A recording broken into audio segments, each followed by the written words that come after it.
Assalamualaikum teman-teman, perkenalkan nama saya Fuzagnia dengan NPM 251000079. Di video kali ini saya akan menjelaskan secara singkat tentang reformasi dan penegakan hak asasi manusia di Indonesia. Apa sih reformasi itu? Reformasi adalah proses perubahan besar yang terjadi di Indonesia setelah tahun 1998. Reformasi muncul karena masyarakat Indonesia sudah jenuh dengan korupsi, pembatasan kebebasan, dan berbagai pelanggaran HAM yang terjadi di masa Orde Baru.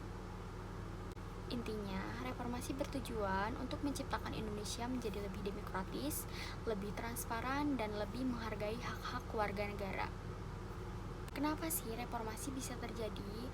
Ada beberapa alasan utama kenapa reformasi muncul. Yang pertama, ada krisis ekonomi tahun 1997 sampai 1998 yang membuat rakyat semakin susah. Yang kedua, korupsi, kolusi, dan nepotisme yang semakin merajalela. Ketiga, semakin banyaknya pelanggaran HAM seperti penculikan nepotisme. Dan yang keempat, kebebasan berpendapat sangat dibatasi pada saat itu. Nah, karena situasi yang semakin memburuk, akhirnya tuntutan perubahan besar muncul dari mahasiswa dan masyarakat. Setelah reformasi, Indonesia melakukan banyak perubahan penting untuk memperkuat penegakan HAM. Contohnya, amandemen Undang-Undang Dasar 1945 yang memasukkan bab HAM pasal 28A sampai 28J. Yang kedua, penguatan lembaga-lembaga seperti Komnas HAM, Komnas Perempuan, dan KPAI. Yang ketiga, Indonesia meratifikasi berbagai perjanjian internasional tentang HAM seperti ICCPR, ICESCR, dan Konvensi Anti Penyiksaan. Lalu, bagaimana sih cara menegakkan HAM di Indonesia? Nah, untuk menegakkan HAM di Indonesia memiliki mekanisme seperti penyelidikan Komnas HAM terhadap kasus pelanggaran, penyidikan Kejaksaan Agung untuk pelanggaran kasus HAM yang berat, pengadilan HAM misalnya seperti di Jakarta Pusat dan Makassar.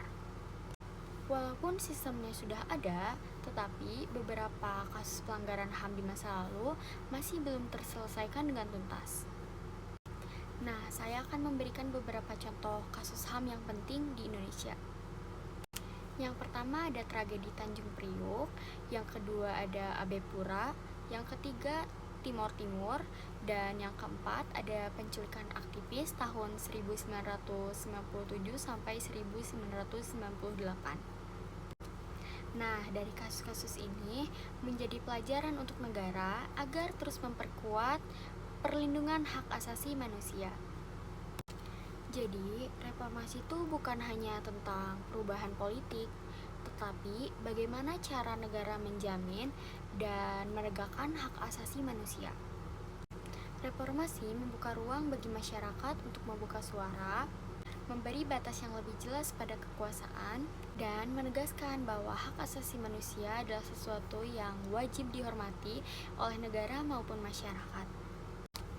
Untuk itu, tugas kita bukan hanya untuk memahami sejarah reformasi, tapi juga ikut menjaga nilai-nilainya. Semoga penjelasan ini bisa membantu kalian untuk memahami reformasi dan bagaimana hak asasi manusia di Indonesia ditegakkan. Terima kasih sudah menonton. Wassalamualaikum warahmatullahi wabarakatuh.